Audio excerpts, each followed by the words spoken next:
नमस्कार, मी अनिल उपाध्ये. शिवसिद्ध बातमीपत्रात आपलं स्वागत आहे. पाहूया आजची बातमी.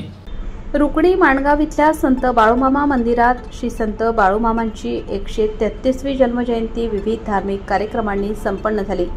यावेळी हजारो भाविकांनी दर्शनाचा लाभ घेतला.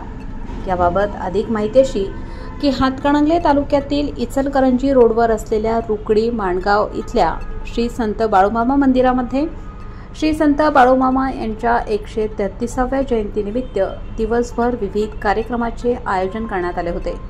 सकाळी श्री संत बाळूमामा यांच्या मूर्तीला अभिषेक घालण्यात आला. दिवसभर मतिवडे होऊन आलेल्या भाविकांचा ढोल वादन कार्यक्रम सुरू होता. तर रुकडी इथल्या महिला मंडळाचा भजनाचा कार्यक्रम संपन्न झाला. दुपारी ठीक 4:23 माजी खासदार निवेदिता माने आणि कल्लवा आर्गे यांच्या हस्ते पाळण्यामध्ये बाळूमामांची प्रतिकात्मक मूर्ती ठेवण्यात आली. त्यानंतर महिलांनी पाळणा गीत गायले. त्यानंतर पालखी सोहळ्यास सुरुवात झाली. ढोल, हलगी, तुतारी, संबळ, सनई आदीच्या गजरांमध्ये 2 अश्वनृत्य पालखी मंदिराभोवती प्रदक्षिणा काढण्यात आली. त्यानंतर अश्वाचा रिंगण सोहळा संपन्न झाला. यावेळी माजी खासदार निवेदिता माने, आमदार अशोकराव माने, माजी आमदार के.पी. पाटील, शिवसेना माजी जिल्हाप्रमुख मुरलीधर जाधव, माळशिरस इथल्या श्री श्री सद्गुरू साखर कारखान्याचे चेअरमन बाळासाहेब कर्णावर, लक्ष्मण कोळेकर, रंजनाताई देशमुख, रघु आर्गे, सुरेश पाटील, विलास पाटील, बाबासो जोग, संजय अनुसे, पिंटू पुजारी, गजानन करे, उत्तम देसाई, राजू अपराध, संजय पाटील, बाळासाहेब थोरवत, अमर थोरवत, रमेश वाच्छाणी, दिलीप कुकरेजा, सुरेश चौगुले, हेरवाड इथले धर्मश्री पतसंस्थेचे संचालक, आप्पाचीवाडी इथल्या हलसिद्धनाथ मंदिराचे ट्रस्टी, शिरढोण, मंगावती, जुगुळ इथले भक्त मंडळ यांच्यासह भाविक भक्त मोठ्या संख्येने उपस्थित होते. दिवसभरात हजारो भाविकांनी महाप्रसादाचा लाभ घेतला. ही संपूर्ण पूजा अर्चा देबाजे मामा हेरवाडकर यांनी केली, तर दीपक दिग्रजे यांनी सहकार्य केले.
इकडे बघा ओके